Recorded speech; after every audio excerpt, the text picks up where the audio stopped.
People say girls' schools are full of drama, but what happened at St. Mary's boarding school for girls was something no one could explain. It all started with one girl, and one sweet. Her name was Adaora. She was new, quiet, and very polite. When she arrived, she didn't talk much, just smiled and watched everything carefully. Some girls thought she was shy. Others said she was strange. But none of them expected what would come next. Adaora didn't like crowds, but slowly, she started getting close to a few girls. She would always give them small gifts, mostly sweets.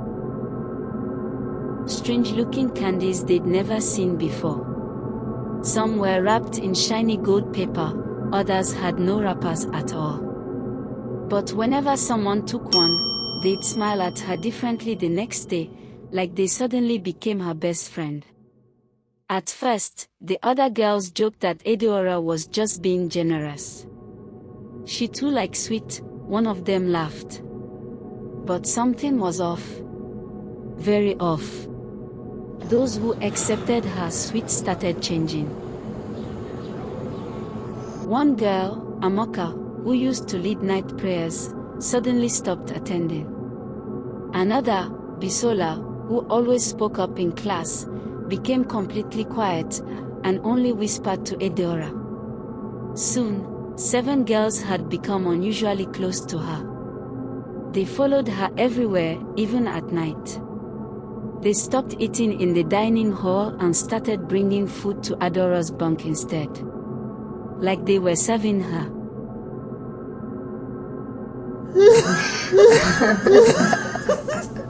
Some girls noticed and began to worry. But here's what made it even scarier: Adaora was not even supposed to be there. When the school secretary searched through the files, she couldn't find her name. Nothing, no admission letter, no parent contact, no health record. The last time someone named Adaora was registered at St. Mary's was back in 1984. The principal was shocked. That can't be. That Adaora died over 30 years ago. Whispers spread quickly. Maybe it's the same girl. Maybe she's back. But no one said it out loud, not yet. So what really happened in 1984? Back then, a girl named Adaora was wrongly accused of witchcraft. She didn't fight anyone, but strange things started happening around her. Some girls said she would stare at them and they'd forget what they were doing. Others claimed she spoke in languages she didn't know.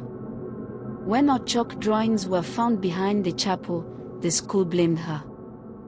She was isolated, mocked, and punished. Eventually, she disappeared, and it was said she died in shame. Now, this new Adaora had returned. Or had she been here all along? The school's chaplain, Father Chibuza, was asked to intervene. He came in with holy water, praying over the dormitory. But when he got close to Adaora, his hands started shaking uncontrollably. He dropped the water, stumbled back, and didn't return to school the next day. No one could explain what happened to him. One of the teachers, Ms. In, grew suspicious. She noticed how Adaora's 7 followers would always stare at her during roll call. One afternoon, she tried to discipline Adaora for skipping classes. But the moment she raised her voice, she froze. Her throat tightened. Her hands began to tremble, and she almost fell. She had to sit down immediately, and for hours, she couldn't speak. The school nurse said it was stress. But Ms. In knew it was more than that. Things got worse. At night, girls reported hearing humming from Adaora's bunk.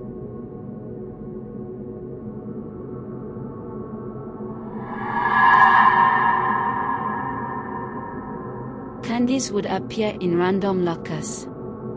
Girls began dreaming about someone feeding them sweets in their sleep. The school tried to expel Adaora, but she was nowhere to be found on the day of the decision. Her bed was empty, her things gone. Yet her 7 friends remained, smiling, quiet, and always sitting together. New girls are told not to accept sweets from strangers, especially if they come wrapped in shiny gold paper, because sometimes sweet things come with a price.